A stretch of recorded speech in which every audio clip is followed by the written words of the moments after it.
সুপ্রিয় দর্শক, আসসালামু আলাইকুম রহমতুল্লাহ। সুপ্রিয় দর্শক, বিএনপির মধ্যে যে জামাতের অনুপ্রবেশ, এই বিষয়টাকে বিএনপি আলাদা করতে হবে। এখনই তাদের সিদ্ধান্ত নিতে হবে যে তারা যুদ্ধাপরাধীদের সাথে থাকবে নাকি যুদ্ধাপরাধীদেরকে বের করে তারা রাজনীতি করবে। কারণ হচ্ছে যে এই যে আপনারা দেখতে পাচ্ছেন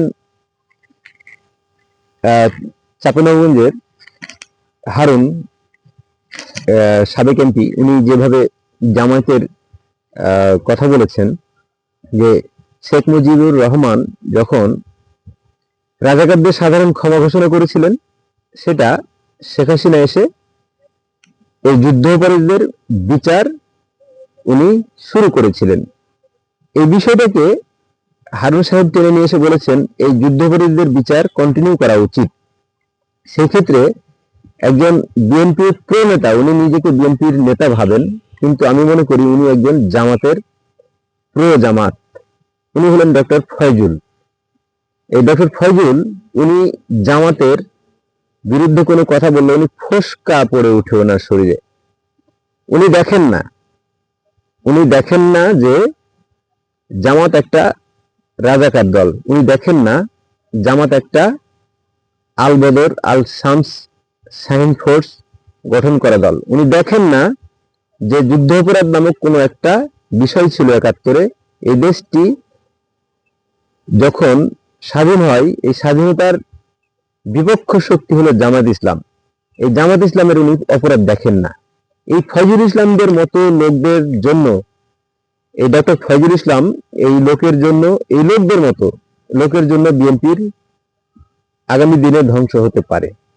কারণ বিএনপিকে এখনই সিদ্ধান্ত নিতে হবে যে এই সব নেতা যখন ৭১-কে খাটো করে কথা বলে এবং রাজাকারকে তারা সাপোর্ট করে কথা বলে, তখন বুঝতে হবে যে তাদের এজেন্ডা ভিন্ন।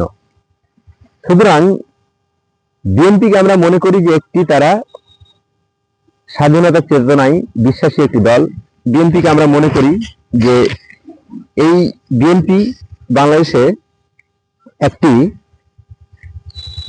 স্বাধীনতা সপক্ষে শক্তি। বিএনপি আওয়ামী লীগ স্বাধীনতা সপক্ষে শক্তি। সুতরাং ডক্টর ফয়জুল ইসলাম দেখেন না যে সালাউদ্দিন কাদের চৌধুরী কিংবা জামাতের যেসব নেতারা বিগত দিনে বিচার এর আওতায় এসেছেন, তাদেরকে উনি মনে করেন শহীদ। ওনারা অন্যায় করেছেন, ওনারা যে ৭১-এর বিরোধিতা করেছেন, আলবদর তৈরি করেছেন, আল শামস গঠন করেছেন, শাহিন ফোর্স তৈরি করেছেন, রাজাকার বাহিনী তৈরি করেছেন, তাদেরকে মনে করেন তারা নির্দোষ। অর্থাৎ ওরা যে নির্দোষ, আপনি এটাকে জাস্টিফাই করতে চান। বিএনপিকে সিদ্ধান্ত নিতে হবে। এইসব প্রো জামাত টাইপের কিছু নেতা আপনাদের মধ্যে অনুপ্রবেশ করে আছে। এই অনুপ্রবেশকারী ডক্টর ফয়জুলদের আপনারা এখনই ছাঁটাই করুন। আপনারা ছাঁটাই করে না আপনাদের ক্লিন ইমেজ আপনারা পাবেন না। কারণ আপনাদের আগের যে ইমেজটা ছিল জামাতকে সাথে নিয়ে, আপনাদের একদম এই জন্য আপনারা এত বছর ক্ষমতার বাইরে ছিলেন। আপনারা ক্ষমতার খুব কাছাকাছি এসে আপনারা আর বিতর্কিত হতে চাইবেন না আশা করি। এই ফয়জুল হকদের মতো যারা বাংলাদেশের বিরোধিতা করে, বাংলাদেশের স্বাধীনতার বিরোধিতা করে, তাদের বিরুদ্ধে এখনই আপনাদের সোচ্চার হতে হবে। আপনারা খুব ভালো করে জানেন যে এই বিএনপি নামক দলটিও একজন সেক্টর কমান্ডার, একজন মেজর জেনারেল শহীদ প্রেসিডেন্ট জিয়াউর রহমান, উনি নিজেও একজন বীর মুক্তিযোদ্ধা ছিলেন। সুতরাং তার দলটি অবশ্যই স্বাধীনতার সপক্ষের শক্তি।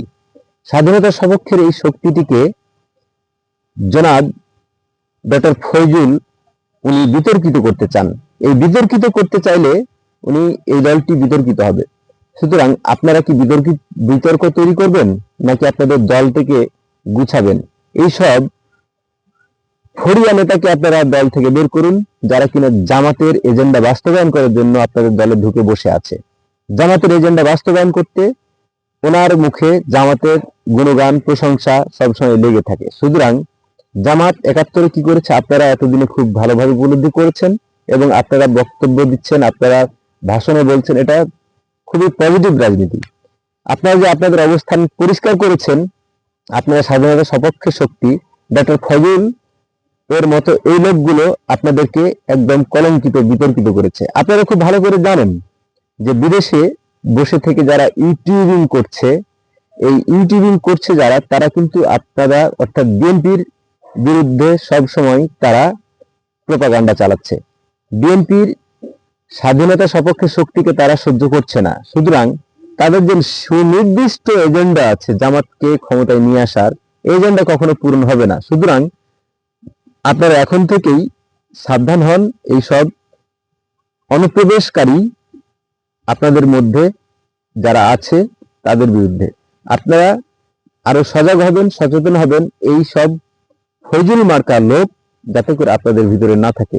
ডক্টর ফজল একজন, আমার মনে হয় উনি জামাত শিবিরের সাথে জড়িত একটি চরিত্র, যে চরিত্রটি বিএনপির সাথে থেকে উনি কথা বলেন, অর্থাৎ বিএনপির অনেক কিছুর সাথেই ওনার মিলে না, ওনাকে জামাতে চলে যাওয়া উচিত। আপনারা তাকে খুব স্পষ্ট বার্তা দিয়ে দেন।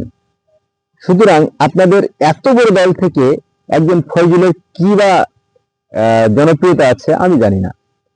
জনাব তারেক রহমান, আপনি খুব দ্রুতই দেশে ফিরুন এবং এইসব আবাল নেতাকে আপনারা ছুঁড়ে ফেলুন। কারণ এইসব নেতাকে যদি আপনারা পুষে রাখেন, আপনাদের দলের ক্ষতি হবে। আপনাদের এখনই সিদ্ধান্ত নেওয়া উচিত যে স্বাধীনতা সপক্ষের একটি শক্তিকে আপনারা লালন করবেন। আপনাদের এখনই সিদ্ধান্ত নেওয়া উচিত, আপনারা রাজনীতি যে করছেন জামাতকে ছাড়া, এটাই হচ্ছে আপনাদের সফলতা। আগামী দিনে ক্ষমতায় আপনারা যে যাবেন, আওয়ামী লীগ আপনাদের পিছনে আসুক না আসুক, অন্ততপক্ষে আওয়ামী লীগের যারা নেতা তাদেরকে তো দরকার নাই, আপনার দরকার ভোট। আওয়ামী লীগের 40% ভোট, আওয়ামী লীগের 40% ভোট, এটা নিয়ে তো খেলা শুরু হয়েছে। এইসব ফজল মার্কা লোকের জন্য আপনারা পাবেন না এই ভোটগুলো। সুতরাং আপনাদের ক্ষমতা আগামী দিনে পাওয়াটা খুব কঠিন হয়ে যাবে এইসব ফজল মার্কা লোকদের জন্য। এটা বিএনপির মধ্যে বিভেদ তৈরিকারী একটা লোক, বিএনপির মধ্যে বিভেদ তৈরিকারী একজন লোক ডক্টর ফজল। সুতরাং আপনারা এখনই তার বিরুদ্ধে স্পষ্ট হন, আপনারা এখনই তার বিরুদ্ধে সোচ্চার হন এবং দলটাকে স্বাধীনতা চেতনায় আপনারা সামনের দিনে এগিয়ে নিয়ে যান। সুপ্রিয় দর্শক, আজকে এই পর্যন্তই। সুস্থ থাকবেন, ভালো থাকবেন এই প্রত্যাশায়। আসসালামু আলাইকুম ওয়া রাহমাতুল্লাহি ওয়া বারাকাতুহু।